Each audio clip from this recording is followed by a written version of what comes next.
Police হত্যার ঘটনাসহ July August আন্দোলন ও গণ অভ্যুত্থানের একটি পূর্ণাঙ্গ তদন্ত চান নতুন chief prosecutor Aminul Islam.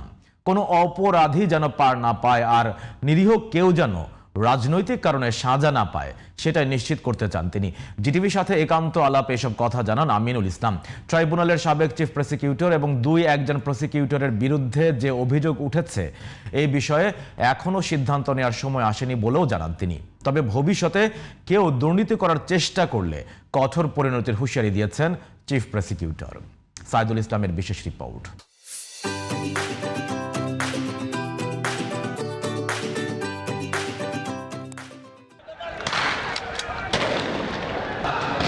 July August মানবতাবিরোধী অপরাধের ঘটনায় এখন পর্যন্ত ট্রাইব্যুনালে মোট মামলার সংখ্যা ৩৪টি, যেখানে আসামি করা হয়েছে 457 জনকে। এর মধ্যে আওয়ামী লীগ ও 14 দলের অনেক শীর্ষ নেতা সহ 163 জন গ্রেফতারে আছেন।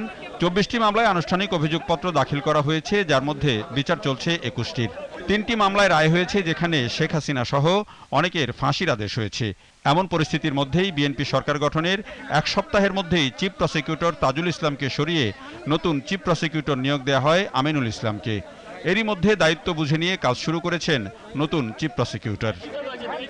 জিটিভির সাথে আলাপে ট্রাইব্যুনালের বিচার কাজে আরও গতি আনতে এবং ন্যায় বিচার নিশ্চিত করতে নিজের পরিকল্পনার কথা জানান আমিনুল ইসলাম।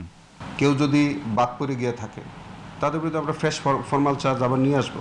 দেখা যায় যে কোনো নিরীহ মানুষ অহেতুক এটার মধ্যে জড়াই রয়েছে, সেই বিষয়গুলো আমি নিশ্চয়ই খতিয়ে দেখব।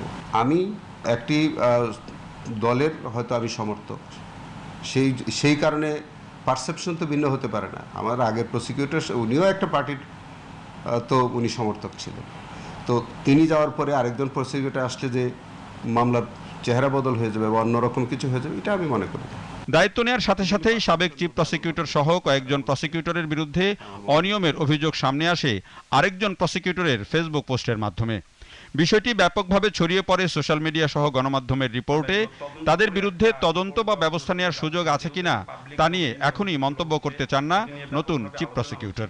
এটি কি কোনোভাবে কোনো তদন্তের মধ্যে এনে এটি বিষয়ে চূড়ান্ত একটা কোনো ফয়সালা করার সুযোগ আছে কিনা আপনার এন্ড থেকে বা সরকারের এন্ড থেকে? আমি এই বিষয়ে এখনই কোনো মন্তব্য করতে চাচ্ছি না, সেটা আমি আর একটু সময় নিতে হবে, আমাকে দেখতে হবে।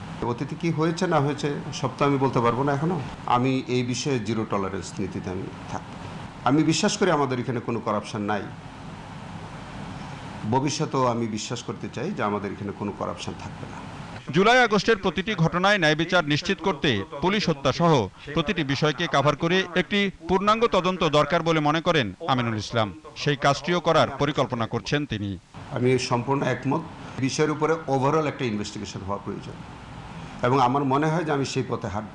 এত বড় আকাঙ্ক্ষা যে এতগুলো মানুষ আত্মাহুতি দিয়েছে, আর সেই জায়গায় যদি আমরা কাজ না করি তাহলে তো জাতি আমাদেরকে ক্ষমা করবে না।